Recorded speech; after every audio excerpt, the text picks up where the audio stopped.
ये वही मॉडल है साहब। हाँ ओके। अरे आ गया। अरे नजीब, वो चीज कहाँ है?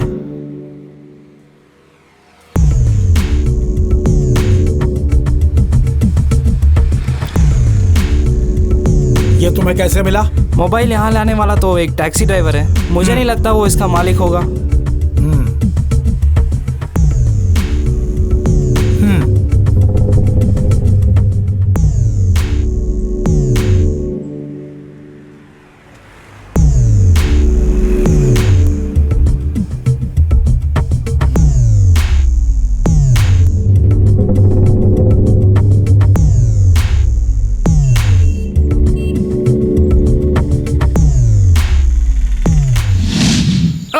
पाँव सुन हो गया।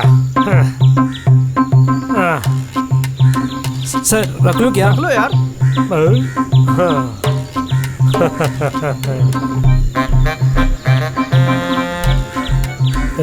इसी बंदे को लपकना है। क्या हाल चाल है भैया? क्या बताऊं, तुम कौन है, पहचाना नहीं? हमें आप नहीं जानते हैं, लेकिन हम आपको अच्छी तरह जानते हैं। अच्छा, यहाँ पर एक खून हुआ था ना, उसकी जांच कहाँ तक हुई? कैसी जांच? फाइल तो बंद हो गई ना। इस तरह केस खत्म नहीं होना चाहिए। मर्डर के ठीक तीसरे ही दिन गिरवी रखे 2 लाख रुपए के गहने सहकारी बैंक से छुड़वा लिए। उसके अलावा 50-50 हजार 2 बार तुमने बैंक में डिपॉजिट करवाए हैं। मैं गहने गिरवी रखूं या पैसे डिपॉजिट करूं, वो सब मेरी मर्जी है। तुम कौन हो पूछने वाले? हम कौन हैं बहुत जल्द तुम्हें पता चलेगा। सच बताओ, तुम लोग पुलिस हो क्या? हम पुलिस वाले नहीं, लेकिन रिश्ते में हम उनके बाप लगते हैं, CID। आपने अमिताभ बच्चन साहब की फिल्म शहंशाह देखी है क्या? हाँ देखी है। हम उसी शहंशाह के बहुत बड़े फैन हैं। गुनाह कबूल करवाने के लिए हम कोई भी हद पार कर सकते हैं। सच बताए तो तुम्हें सरकारी गवाह बना देंगे। साहब, आपको क्या जानकारी चाहिए? अगर आप मुझे बचाएंगे तो सारी सच्चाई मैं आपको बताऊंगा। इस सीने में जो भी राज दफन है, उस राज को खोल देता हूँ साहब।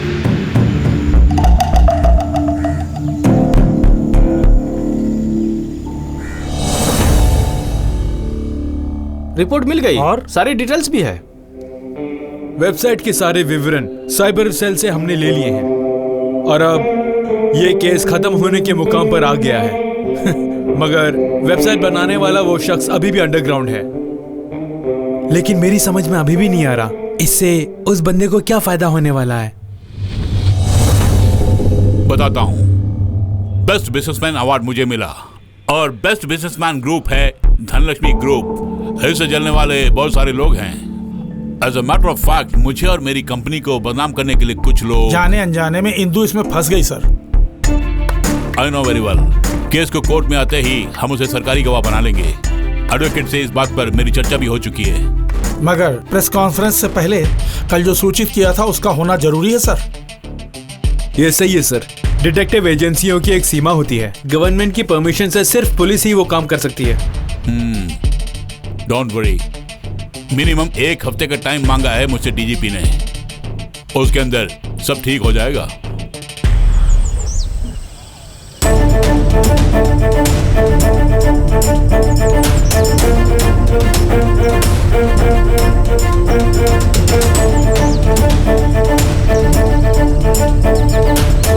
क्या प्रॉब्लम है सर? वो सब जाते समय बताऊंगा।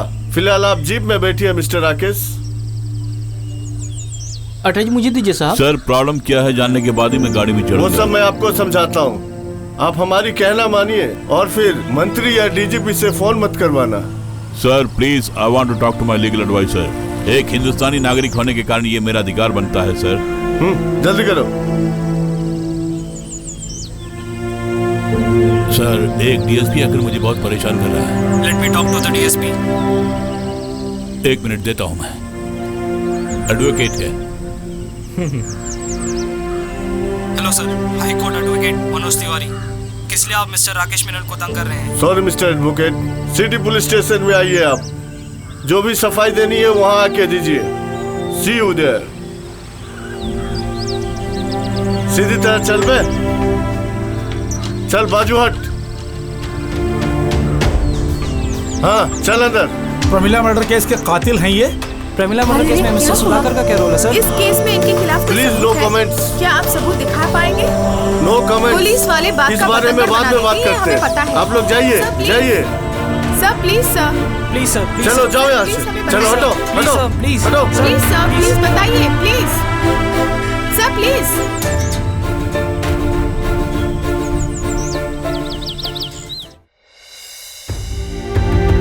जेंटलमैन, 3 हफ्ते पहले इस शहर को दहलाने वाला वो खून और उसके बाद जो कुछ भी हुआ यहाँ पे, उनसे आप अच्छी तरह वाकिफ होंगे। इन्वेस्टिगेशन के हर चरण पर हमारी पुलिस को कई चुनौतियों का सामना करना पड़ा, मगर वहां पर जिसने हमारी पुलिस की सहायता की वो बेचारा एक आईपीएस ऑफिसर तो नहीं बन पाया, लेकिन अपनी टीम के साथ उन्होंने हमारी मदद की। उनकी एक्सीलेंट डिटेक्टिव एजेंसी ने ही मार्ग से भटके हुए उस केस इन्वेस्टिगेशन को सही मार्ग पर पहुंचाई है। सर, ये पुलिस की नाकामी को दर्शा रही है ना? ठीक बोला ना? You are wrong. सच को साबित करने के लिए पुलिस किसी की भी मदद ले सकती है। आम जनता ने भी कई बार पुलिस की मदद की है। बीएसएफ का वो बहादुर ऑफिसर यहीं पर है।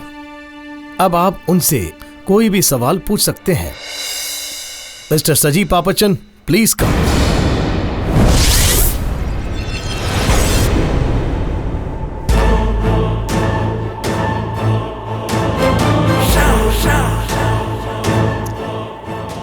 Sir, shall I? You may continue. Friend, हमें सौंपा गया पहला केस है ये। प्रमिला मर्डर केस में मिस्टर राकेश मेनन का डायरेक्टली या इनडायरेक्टली कोई संबंध नहीं है, ये प्रूव करना हमारा लक्ष्य था। मगर इन्वेस्टिगेशन के दौरान इससे संबंधित कई तथ्य सामने आए। प्रमिला मर्डर केस की तह तक पहुंचने से पहले मैं आपका परिचय एक और शख्स से कराना चाहूंगा। Jumbo, bring him. हाँ आओ यार। सर सर, हुई सी यही अपराधी है सर। बताता हूँ, यह है Sreedharan Nambiar, Nellikal group of companies के owner, an IT expert. Bharat के कई बिजनेस टाइकून को पीछे छोड़कर ऊंचाई तक पहुंचने वाले इस राकेश मेनन साहब से ये बहुत जलता था और जाती दुश्मनी भी थी। इसलिए उसने मरहूम प्रमिला की बेटी इंदुजा को एक चैनल में काम दिला के धनलक्ष्मी ग्रुप में भेज दिया। इसने जैसा सोचा ठीक वैसे ही इंदु को मेनन साहब की कंपनी में नौकरी मिल गई। इंदु के जरिए कंपनी की गोपनीय फाइल को पाना इसका लक्ष्य था, मगर प्रमिला मर्डर केस के कारण इसके मंसूबों पर पानी फिर गया। इनका प्रमिला मर्डर केस से क्या संबंध है सर? इनका उस केस से कोई डायरेक्ट इन्वॉल्वमेंट नहीं है, मगर साइबर कानून के तहत इनके ऊपर एक केस जो है। Hand over him to the police. Yes sir, come on. इस केस में पुलिस ने सबसे पहले अरेस्ट किया मृत प्रमिला की पड़ोसी सुधाकर को।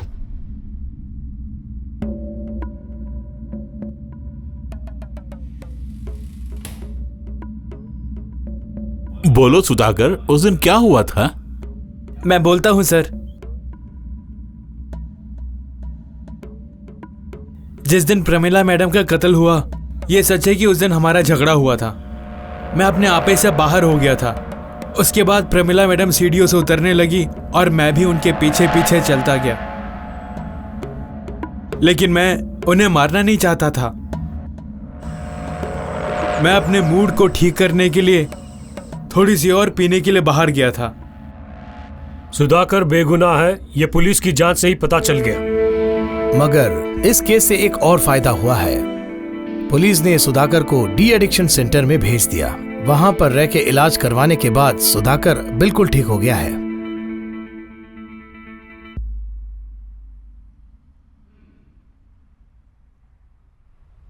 मगर असली अपराधी कौन है सर?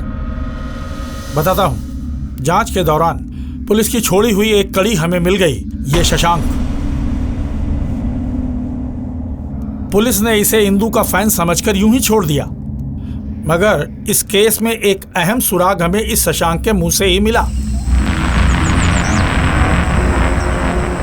जब मैं वहां पहुंचा, प्रमिला मैडम एक कार के आगे आगे जा रही थी और पीछे से एक बाइक सवार भी फॉलो कर रहा था। जिस कार पे मैं हाथ रख के खड़ा था वो अचानक खिसक गई।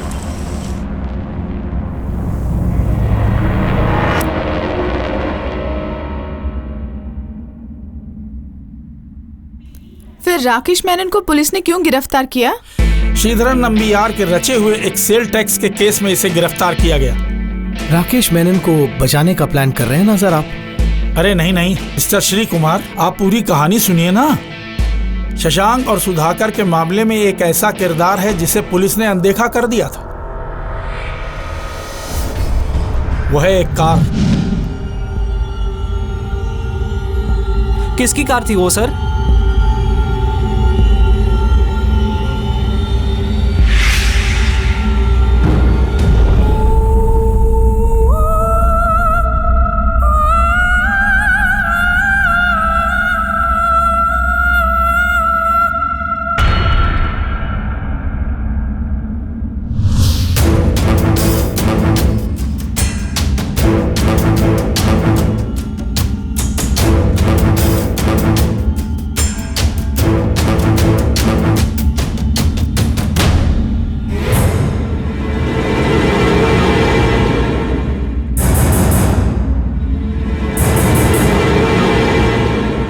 किस तरह तुमने प्रमिला मैडम का खून किया, बताओ।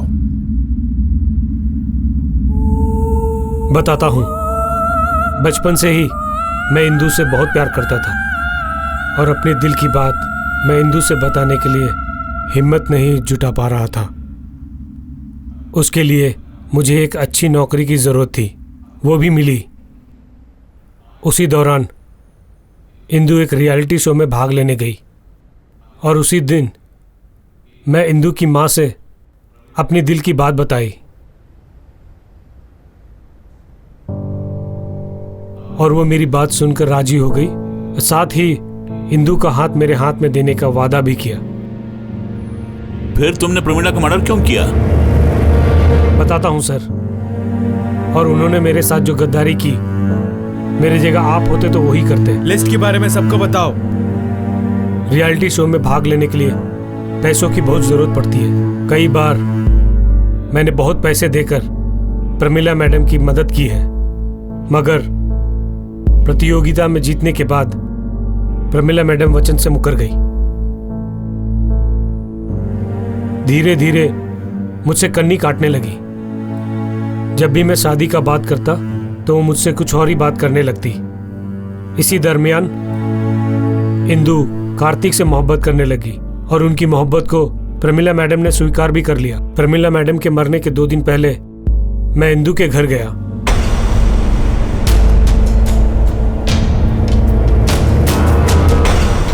तो मामला यह है, काम पूरा निकल गया तो मैं रास्ते का पत्थर हो गया। ये क्या बोल रहे हो तुम? ऐसी क्या बात हो गई? मुझे बेवकूफ समझ रही हैं आप? मैं जा रहा हूं, बेटी से भी बोल देना। उस दिन मैं प्रमिला मैडम से अपनी विवाह की बातें करके भिड़ गया। उन्होंने साफ साफ कह दिया कि इंदू से मेरी शादी नहीं होगी। इंदू को बुलाने के लिए मैंने बहुत प्रयत्न किया, मगर मैं नाकाम रहा। फिर से प्रमिला मैडम से मिलने के लिए तैयार हो गया, मेरी इंदू की खातिर।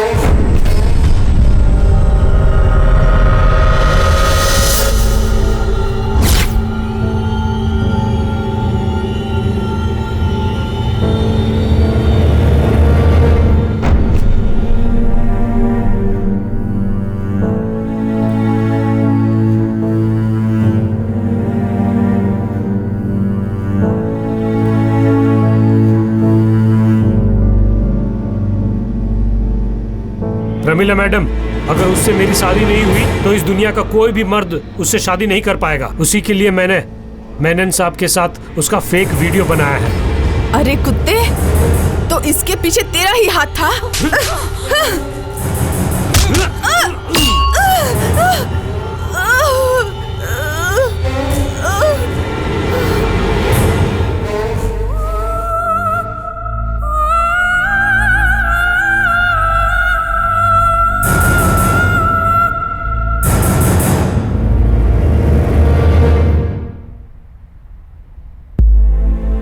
वर्गीस को पैसा देके इसने सीसीटीवी फुटेज को भी हटा दिया मिस्टर मेनन और प्रमिला के बीच जो कहासुनी हुई उस दृश्य को मोबाइल फोन में कैद करके इसने पुलिस को भेज दिया, मगर लाख प्रयत्न करने के बाद भी कोई सच्चाई को छुपा नहीं सकते। Arrest him.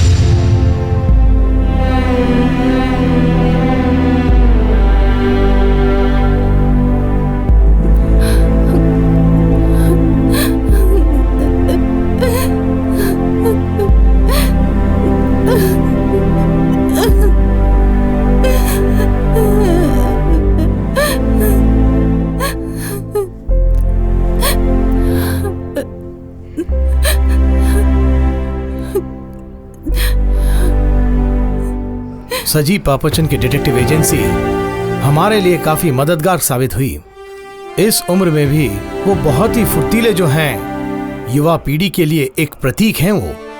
ठीक उसी प्रकार इंदुजा भी इंटरनेट के बिछाए जाल में बुरी तरह से फंस गई थी। इंटरनेट कई युवा पीढ़ियों के जीवन को तबाह कर रहा है। अगर इंटरनेट का सही प्रयोग करेंगे तो समस्त ज्ञान से भरा हुआ भूजाल है और विश्वसनीय मित्र भी। इसके साथ ही एक सच्चा मार्गदर्शक भी है। Use internet but don't misuse it. All the best mister Saji Pappachan and team. Thank you sir.